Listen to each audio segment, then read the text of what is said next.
bahwa Islam itu yang penting diamalkan oleh kamu, selesai kok. Dijamin undang-undang dan dilindungi dan difasilitasi. Tapi jangan memaksakan apa yang kamu yakini kepada orang lain. La ikraha fiddin. Maksudnya apa? Sekarang kamu agamanya Islam. Lalu maksudnya apa? Ini kan saya kan ada ilmu baru nih. Setan itu ada dialog khusus lah di satu tempat. Saya ditanya, setan tuh di dunia ini orang yang non muslim, orang ateis, orang agama lain, digoda nggak sama setan? Saya bilang digoda semua. Enggak sih. Kenapa sih? Ya kan terus pasti maju neraka ya. Akhirnya apa digoda keding? Ngapain setan goda mereka yang sudah pasti masuk neraka? Jadi yang digoda umat Islam saja. Ilmu singdi mungkin ini. Pernah nggak dengar anggapan begitu? Iya. Jadi mereka agama lain sih biarkan saja. Setan tidak menggoda, ngapain udah pasti nerakanya. Yang bilang pasti neraka siapa? Kamu. Jadi kamu itu seperti orang yang punya surga, punya neraka. Perang sadar. Setan sesumbar saking dendamnya kepada kamu ini mengatakannya seperti ini, dengarkan.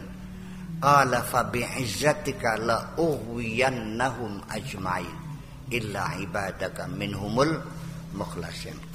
Fa bi'izzatika, maka demi kebesaranmu ya Allah, la ughwiyannahum ajma'in, mereka akan kugoda semuanya. Setan sesumbar, manusia digoda semuanya. Bukan hanya umat Islam saja, bukan, semuanya. Yang tidak tergoda ada enggak? Ada. Illa ibadaka minhumul mukhlasin, kecuali orang-orang yang mukhlasin, yang tidak bisa digoda. Dia jajari akal sirah ini saya begitu kok. Nah kamu mukhlasin atau mukhlisun? Mukhlisun umumnya. Bedanya apa? Kalau mukhlisun isim fa'il, kalau mukhlasun isim maf'ul. Kalau kamu artinya kamu berbuat ikhlas, tapi mukhlasun yang sudah disetempel ikhlasnya, permanen gitu. Nah itu setan juga tidak akan bisa menembus mukhlasun yang seperti ini, yaitu orang yang sudah murni di dalam hatinya, tidak ada makhluk apapun di hati ini, hanya Allah saja. Sehingga setan pun nggak bisa masuk. Iya, karena tidak ada siapapun kecuali hanya Allah saja. Barang sira setan yang metu, anaknya masih dititipakan nggak tindak kono. Ya artinya masih sering nilik ya beli, nyayang ngendok nih kono. Yang anak sayangin nih kono neko, anak putune digusak ya mancing maning. Dua beli bibitan yang harapan umas yang geneng manuk, prapat pripit manukah serawatan pada bubar ya, terus balik maning beli yang sayangin nih kono aja. Jadi supaya setan aja balik maning ketokan bibitan sisan. Dal sisan wis masa balik kan. Wis paham? Harus frontal begitu caranya. Aja digusai balik maning persengan. Sarawatannya balik maning. Perasaan apa sih? Gubet ngene. Terus gubet, ngurang. Iya, bedanya begitu. Nah, kalau dalam pertempuran itu meh kalah, kalah, aja wirang aja isin gagian nyambat Gusti. Nah, aja jangan sombong ya. Tolong menjeritlah ya Allah, tolonglah kami. Kasihanilah kami, kan begitu. Kan hanya Allah yang bisa menolong kamu ini. Ya bagaimana kamu bisa perang sama setan? Allah memberikan peringatan. Inna syaitana lakum adu mubin. Setan itu musuh kamu yang nyata. Cuman hati-hati. Wala tattabi'u khutuwatis setan. Jangan ikuti langkah setan. Salah paham kamu. Ngecek kulit karo setan. Ya masa menang. Nyung setan bisa ndeleng sira. Siranya beli bisa ndeleng. Setan nampak balasnya priben. Jadi maksudnya Allah mengatakan bahwa setan musuh kamu itu bukan suruh berkelahi dengan setan. Gagian berlindunglah kepada Allah.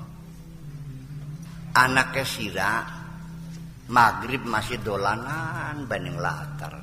Nang balik bengi engkau sudah main kenekernya pulang udah malam entar bau mengkel udah beli. Nah di pojok sana tuh ada gandaruo tuh pulang nggak? Tapi karena anaknya sangat pemberani, mana mah setannya mah mana? Wah baca goblok ini. Paham nggak? Ditakut-takuti setan tuh bukan suruh gulat, segera kembali ke rumah, kan begitu persoalan. Kalau paham baik. Makanya ana bayunibu tabayatubu itu maknanya sama, kembali. Tabayatubu ana bayunibu abaya ya abaya ubu ya al-awwab at-tawwab al-inabah itu artinya kembali, gagian balik konon kan duduk kon gulat sama. Karena kamu tidak pernah mengukur kekuatanmu, kamu tidak punya kekuatan apa-apa. Iya berangsane ngejak gulat sekaro setan ditampak tapi ngelawan encang. Borong-borong jamaah tuh, oh waktu tenggelam tu napun nyerat setan buka. Beli perang sana kenapa tuh kan? Nyerawati waktu tembok serawat ya orang kena. Setan mau kongkol dijoget dek kan. Nih dialogmu dengan setan itu terjadi setiap saat. Oke, kita mau sekali lagi. Bagaimana caranya kita untuk mencapai tingkat nafsul mutmainnah? Ada 3 nafsu. 1 nafsul ammarah, yaitu hawa nafsu kita, seksual kita, keserakahan kita, kebohongan kita, kedurhakaan kita, sakarebe dewek, pengen yang enak-enak, pengen syahwat, pengen jabatan. Ini namanya nafsul ammarah.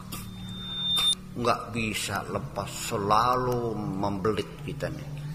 Ini nafsa wa ma ubari'u nafsi inna nafsa la ammaratun bisu. Semua hal-hal yang mengajak pada kesenangan-kesenangan, ya kan? Ini yang disebut dengan ego. Kata Sigmund Freud namanya ego. Bahasa Arabnya namanya al-ana. Al-ana. Ada artinya al-ana, ego. Yang kedua adalah nafsul lawamah. Ini tidak dalam keadaan stabil, tetapi dia ikut mengontrol, dia ikut menegur, tetapi sebatas menegur saja, memperingatkan, jangan, itu punya orang lain yang diambil, jangan melakukan itu, sekarang lagi sedang merebak penyakit AIDS loh, ya kan? Dan ketika kamu melakukannya, the feeling of guilty terus dikembangkan oleh nafsu lawamah ini, sampai kamu nggak bisa tidur. Ini bagus. Nah, ketika kamu bisa mengatasi semuanya itu, maka ketika nafsul amarah bisa dikendalikan, nafsul lawamah juga bisa dikendalikan, baru Anda mencapaikan tingkat nafsul mutmainnah. Dan nafsul mutmainnah namanya super ego. Kalau nafsul lawamah ini ID atau id, bahasa Arabnya al-huwa. Jadi al-ana, al-huwa, dan al-anal a'la. Istilah psikoanalisis Sigmund Freud itu ada 3, yaitu id, ego, dan super ego. Kalau kitanya namanya al-huwa, al-ana, dan al-anal a'la, atau ego, id, id, dan super ego. Nah, ketika orang sudah mencapai tingkatan nafsul mutmainnah, Anda baru merasakan kebahagiaan yang tak pernah terbayangkan. Ngelihat apa saja menyenangkan, tidur di mana saja lelap, makan apa saja lahap, badannya sehat, rezekinya lancar, istrinya setia, anak-anaknya ya nurut-nurut, cerdas-cerdas, baik-baik, temannya banyak. Apakah itu bukan sorga? Kalau Anda belum bisa menciptakan sorga di dunia, jangan menghayal Anda bisa masuk sorga. Sekarang aja nggak bisa, apalagi nanti, gimana lagi? Sedurungnya bisa gawe umah, sampai gawe umah-umahan dingin. Gawe umah bisa, umah beneran nih. Ya kita bikin sorga-sorgaan lah di sini nih. Nggak bisa, apalagi sorga nanti. Nah, nafsul mutmainnah itu adalah jiwa kita yang damai. Satu, bahwa ketika kedamaian sudah masuk ke dalam diri kita, hati kita sudah damai seperti itu, percaya nggak? Akan muncul kerinduan. Kapan aku pulang? Kok lama banget sih? Israel, mana lu? Ntar belum ada daftarnya. Berapa lama lagi? Belum ada, tunggu aja. Ya, begitu datang, assalamualaikum, waalaikumsalam. Suruh jemput. Kenapa baru datang sekarang? Habis baru disuruh sih. Ya udah siap. Itu kerinduan. Percaya enggak? Bukan. Sekarang begini dah. TKW di Saudi Arabia. Ada kerinduan pulang kan? Dan ketika TKW pulang, seneng enggak? Kalau kamu pulang seneng enggak? Laman kuesek udah ben.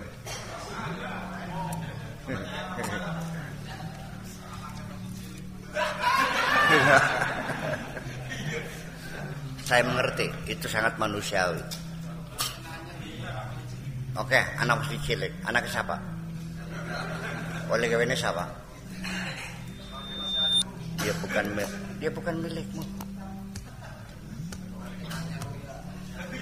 Bukan. Yang menyebabkan kamu tidak mau pulang ini karena selama ini kamu merasa banyak memiliki.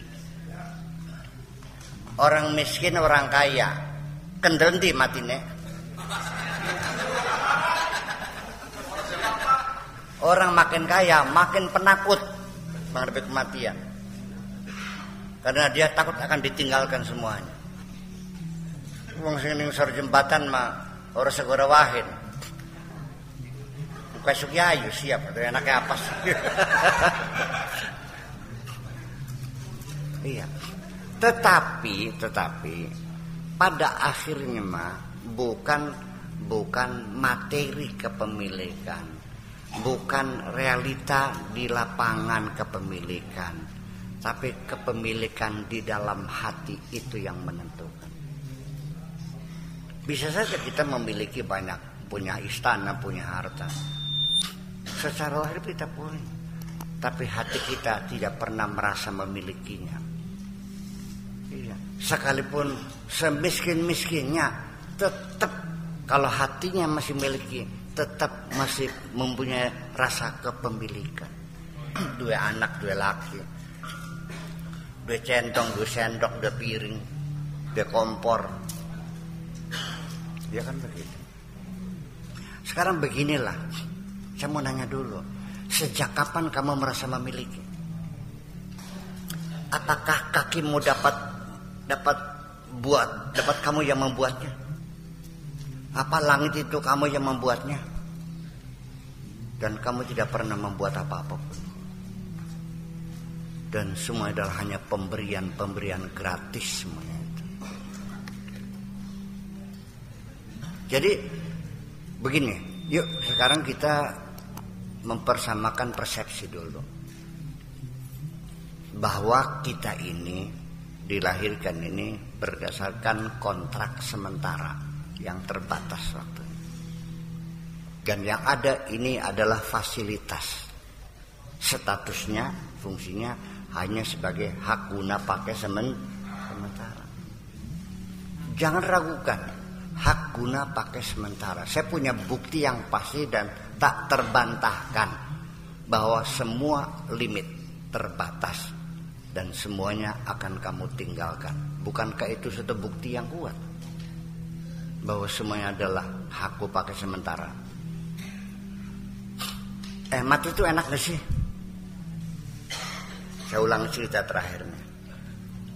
Si Ahmad nih punya pacar namanya Zainab. Di rumah sakit, lagi dirawat di rumah sakit. Di Abbasiyah di situ, di Abbasiyah Square di Kairo. Ini cerita novel judulnya Israel, karangnya Yusuf Asibai, Menteri Pendidikan Mesir.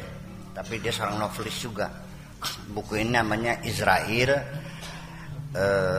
Isinya adalah si Ahmad ini punya pacar lagi sakit di rumah sakit Abbasiyah. Dia beli bunga mawar, 2 tangkai bunga mawar untuk ditaruh di pot di samping tempat tidur dia. Dia berjalan bergegas. Ketika dia menyeberangi Abbasiyah Square, dia ditabrak oleh kereta metro, kereta kota tuh, kereta api kota tuh apa namanya, tram. Dia tersadar melihat dirinya terkapar di jalan dan orang berkerumun, darah mengalir dari kepalanya. Dia menjerit, itu jasad saya, nggak ada yang menoleh. Dia menjerit, itu saya. Dia manggil-manggil orang, nggak ada yang mendengar. Akhirnya ditoel sama Israel. Kamu ngomong apa? Itu kan nggak bakal denger. Kamu udah mati. Lah, iya. Kamu udah mati. Kamu sudah tidak bisa berkomunikasi mereka. Nggak bakal denger suara kamu. Jadi gimana? Ya udah mati, udah siap, ayo pulang. Ya nggak mau. Kenapa? Saya kan mau ngasih bunga buat pacar saya. Belum sampai. Jadi gimana? Ya tolong hidupkan saya lagi. Untuk apa? Saya tidak puas kalau belum sampai bunga ini kepada kekasih saya. Terus ya minta hidup lagi. Tukaran dikit kata. Akhirnya Israel ngalah juga. Ya udah silakan kalau begitu, kamu saya kembalikan dan kamu bisa hidup lagi. Tapi setelah bunga kau sampaikan, sampai di situ saja. Siap. Yuk kita hidup lagi. Ntar dulu ada syarat lain. Apalagi syaratnya? Kalau kamu hidup lagi dan kamu menyerahkan 2 tangkai bunga kepada kekasihmu di rumah sakit, 1, jangan kau ceritakan kepada siapapun bahwa kematian adalah indah. Oh gitu, iya. Untung orang takut mati. Ada kendali. Kalau mati kacau dunia ini.